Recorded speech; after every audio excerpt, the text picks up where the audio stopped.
बड़ी जानकारी से आपको अपडेट कर दें एक बार फिर से। तो इलाहाबाद ब्रेकिंग, इलाहाबाद उपचुनाव में वोटिंग लगातार जारी है। 7 बजे से मतदान की शुरुआत हो गई थी। बीजेपी कांग्रेस इनेलो के बीच ये कड़ा मुकाबला है। तो इसी बीच बड़ा अपडेट ये आ रहा है कि पवन बेनीवाल ने मतदान किया है। दड़बा कला गांव में वोट डाला है पवन बेनीवाल, जो कि कांग्रेस के उम्मीदवार हैं। तो बूथ नंबर 56 पर पवन बेनीवाल ने मतदान किया है। तो बड़ी जानकारी सबसे पहले आपकी टीवी स्क्रीन पर। तो कांग्रेस प्रत्याशी हैं पवन बेनीवाल। इलाहाबाद उपचुनाव में वोटिंग लगातार जारी है और बड़ी बात यहां पर यह है कि इलाहाबाद में 1,86,000 से ज्यादा मतदाता हैं जो अपने मत का इस्तेमाल करेंगे, जो अपने मताधिकार का इस्तेमाल करेंगे। और आज तमाम प्रत्याशियों की, तमाम उम्मीदवारों की किस्मत ईवीएम में कैद हो जाएगी। तो इसी बीच सबसे बड़ी जानकारी सबसे पहले आपकी टीवी स्क्रीन पर। दड़बा कला गांव में पवन बेनीवाल ने मतदान किया है। बूथ नंबर 56 पर पवन बेनीवाल ने मतदान किया है। कांग्रेस प्रत्याशी हैं पवन बेनीवाल। तो इस वक्त की सबसे बड़ी जानकारी सबसे पहले आपकी टीवी स्क्रीन पर। इलाहाबाद उपचुनाव का महासंग्राम लगातार जारी और 7 बजे से मतदान की शुरुआत हो गई थी। और इसी बीच सबसे बड़ा अपडेट यहां पर यह है कि कांग्रेस प्रत्याशी पवन बेनीवाल ने मतदान किया है। दड़बा कला गांव में वोट डाला है पवन बेनीवाल ने। बात करें यहां पर पूरे सटीक की, तो बूथ नंबर 56 पर उन्होंने मतदान किया है। तो बड़ी जानकारी सबसे पहले आपकी टीवी स्क्रीन पर। इलाहाबाद ब्रेकिंग, इलाहाबाद उपचुनाव का महासंग्राम लगातार जारी। मतदान की शुरुआत हो चुकी है जो शाम 6 बजे तक शुरू रहेगी।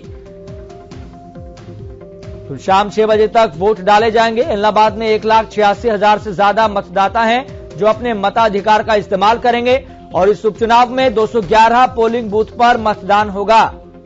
इसमें से 121 ऐसे पोलिंग बूथ है जिनको संवेदनशील और अति संवेदनशील की कैटेगरी में रखा गया है, श्रेणी में रखा गया है। तो पोलिंग बूथ के बाहर सुरक्षा के कड़े इंतजामात कर रखे हैं। प्रत्याशियों की किस्मत आज ईवीएम में कैद हो जाएगी। फिर इंतजार रहेगा 2 नवंबर की तारीख का। जी हां, 2 नवंबर को नतीजों का ऐलान किया जाएगा। इसलिए जो तमाम घटनाक्रम है, जो तमाम प्रकरण है,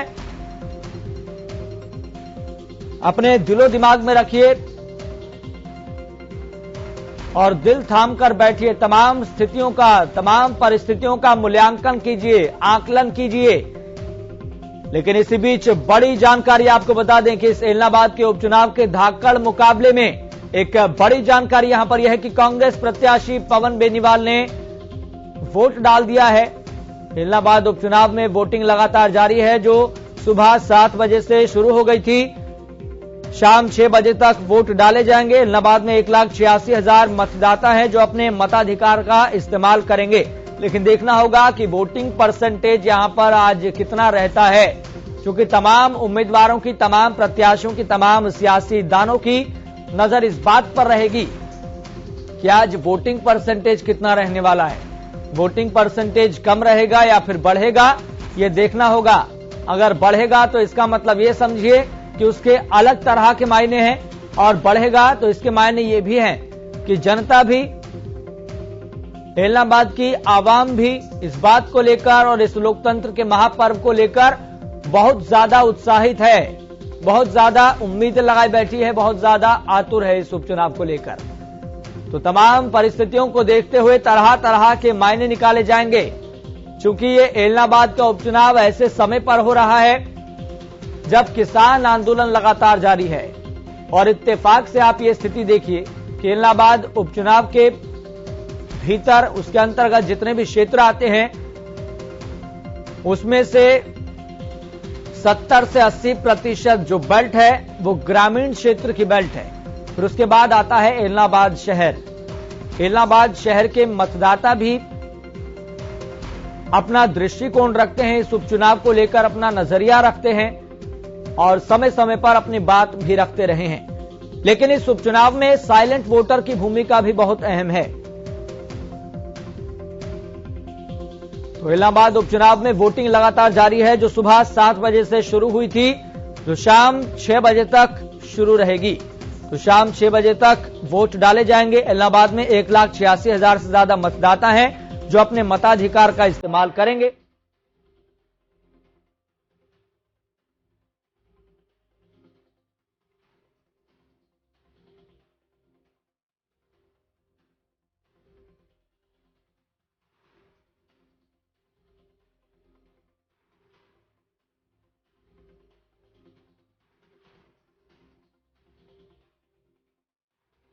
तो बेहद महत्वपूर्ण जानकारी लगातार आपकी टीवी स्क्रीन पर फ्लैश हो रही है और बड़ी खबर यहां पर यह है कि वोटिंग की शुरुआत हो चुकी है। सुबह 7 बजे से वोटिंग की शुरुआत हो चुकी है और जो शाम 6 बजे तक जारी रहेगी, यानी कि शाम 6 बजे तक वोट डाले जाएंगे। इलाहाबाद में 1,86,000 से ज्यादा मतदाता हैं जो अपने मताधिकार का इस्तेमाल करेंगे। तो इलाहाबाद उपचुनाव को लेकर तैयारियां अंतिम चरण में। इसी बीच बड़ी जानकारी यहां पर यह है कि चुनाव आयोग की भी तरफ से अपनी तैयारियां मुकम्मल कर ली गई थी और यहां पर सुरक्षा के कड़े इंतजाम किए गए हैं ताकि इस उपचुनाव को पूरी पारदर्शिता के साथ, पूरी निष्पक्षता के साथ, ट्रांसपेरेंसी के साथ और स्वतंत्रता के साथ कराया जा सके, मुकम्मल कराया जा सके। तो बड़ी जानकारी यहां पर यह है कि पवन बेनीवाल ने अपने मताधिकार का इस्तेमाल किया है और पवन बेनीवाल कांग्रेस के प्रत्याशी हैं इस उपचुनाव में। तो इलाहाबाद उपचुनाव में वोटिंग लगातार जारी है। बीजेपी कांग्रेस इनेलो के बीच में ये कड़ा मुकाबला है, महामुकाबला है और इस धाकड़ मुकाबले में विजयी कौन होगा, इस बात का ऐलान 2 नवंबर की तारीख को किया जाएगा।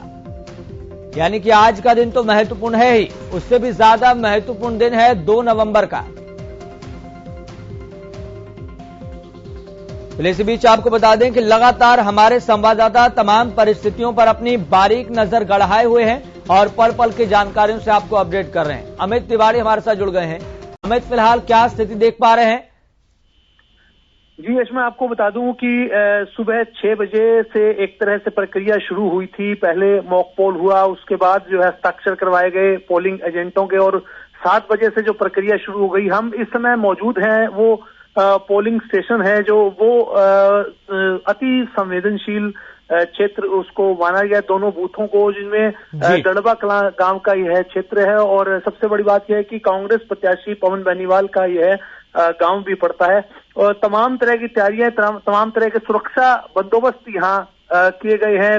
पैरामिलिट्री फोर्स का अतिरिक्त जाब्ता एक रखा गया है और अगर पूरे टोटल बूथ की बात करें तो 211 बूथ जो है वो बनाए गए हैं इलाहाबाद विधानसभा क्षेत्र में और इसके 121 के करीब जो है वो अति संवेदनशील और संवेदनशील बूथों में शामिल है।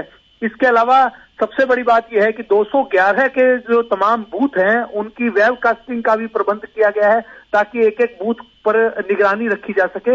इसके अलावा जो प्रशासन की ओर से पुख्ता बंदोबस्त किए गए हैं और तमाम तैयारियों का जायजा, तमाम सुरक्षा बंदोबस्तों का जायजा स्वयं आईजी राकेश आर्य ने कल लिया था और तमाम सुरक्षा बलों के साथ उन्होंने बातचीत की। उन्होंने निर्देश दिया था कि किस प्रकार से मतदान किया जाना और कितना महत्वपूर्ण यह दिन है इसी को लेकर। और अगर इस दड़बा कला क्षेत्र के इन बूथों की बात करें तो यहाँ लंबी कतारें अभी भी पूरी तरह से दिखाई दे रही हैं। इसका मतलब है कि पूरे उत्साहित होकर जो मतदाता इस जो आज महा उत्सव है, लोकतंत्र का महापर्व है, इसमें शामिल हो रहे हैं। जी अमित, अगर बात करें यहाँ पर कोरोना की गाइडलाइंस का कितना ख्याल रखा जा रहा है, इसके लिए क्या तैयारियां हैं?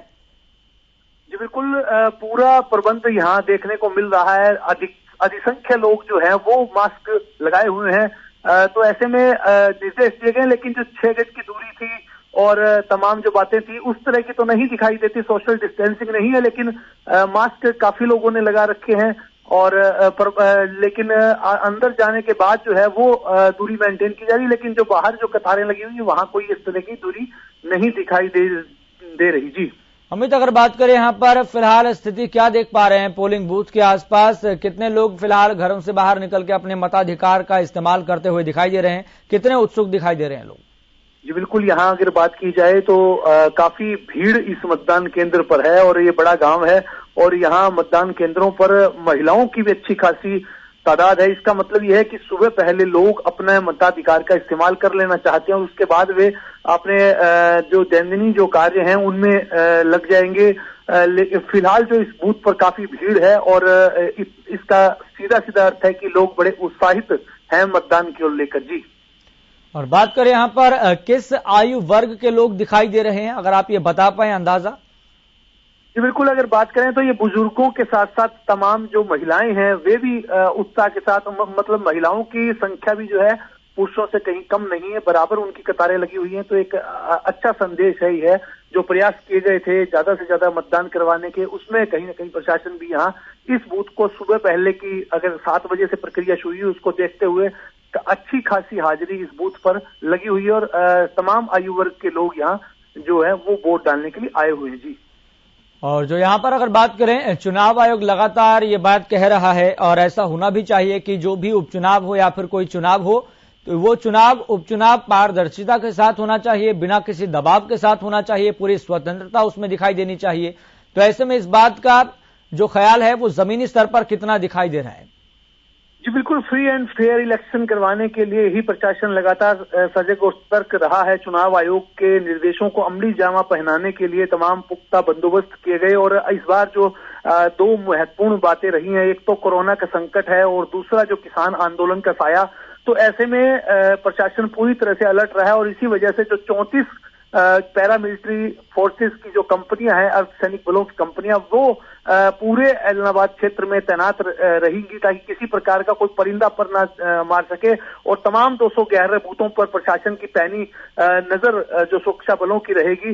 सीआरपीएफ भी है, आरएएफ भी है और जो सशस्त्र सीमा सुरक्षा बल होता है वो उसकी टुकड़ियां भी तैनात है। तो ऐसे में कहा जा सकता है कि किसी प्रकार भी कोई गड़बड़ ना हो, इसको लेकर कोई अप्रिय घटना ना हो, उसको तमाम उनको रोकने के लिए उपाय यहाँ प्रशासन की ओर से किए गए हैं और इसी की वजह से 211 जो तमाम बूथ हैं उनकी वेबकास्टिंग करवाई जा रही है ताकि किसी प्रकार की कोई दिक्कत ना हो और तमाम बूथों पर कड़ी जो निगरानी रखी जा सके। चौकस तमाम प्रशासन इस ओर है। जी अमित, अगर बात यहाँ पर करें, जिस तरीके से चुनाव आयोग ने तमाम परिस्थितियों का जायजा लेकर 211 पोलिंग बूथ में से 121 ऐसे पोलिंग बूथ को चयनित किया हुआ है जहां पर संवेदनशील और अति संवेदनशील जिसको घोषित किया हुआ है, यानी कि करीब 57% से ज्यादा ऐसे पोलिंग बूथ है जिनको संवेदनशील और अति संवेदनशील की कैटेगरी में रखा हुआ है।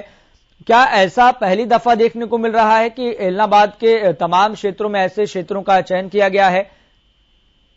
निश्चित रूप से उपचुनाव है और जो माहौल है उसको देखते हुए कुछ बूथों को ज्यादा उनकी संख्या अति संवेदनशील और संवेदनशील के उस पैटर्न पर रखी गई है ताकि किसी प्रकार की कोई अप्रिय घटना ना हो और तमाम बूथों पर कड़ी निगरानी रखी जा सके। हालांकि सुरक्षा के प्रबंध तो तमाम बूथों पर पहले से ही हैं, लेकिन जो अति संवेदनशील और संवेदनशील के दायरे में जो जिन्हें रखा गया है उन बूथों की अगर बात करें तो वहां पर आसपास जो है अतिरिक्त पुलिस फोर्स का जाब्ता और अर्धसैनिक बलों की अतिरिक्त जो है वो व्यवस्था रहेगी ताकि किसी भी अप्रिय घटना की रोकथाम की जा सके और फ्री एंड फेयर जो इलेक्शन है वो करवाया जा सके। कोई मतदाता जो अपना मताधिकार का इस्तेमाल करने आ रहा है उसे किसी प्रकार की दिक्कत ना हो, तमाम तरह के उपाय इसलिए किए गए हैं। और खास बात यह है कि जिस प्रकार से बयान आए थे, वायरल हुआ था एक वीडियो भी जिसमें मार धाड़ की बातें की गई और कल उसको लेकर प्रेस कॉन्फ्रेंस में भी अजय सिंह चौटाला ने निशाना साधा था।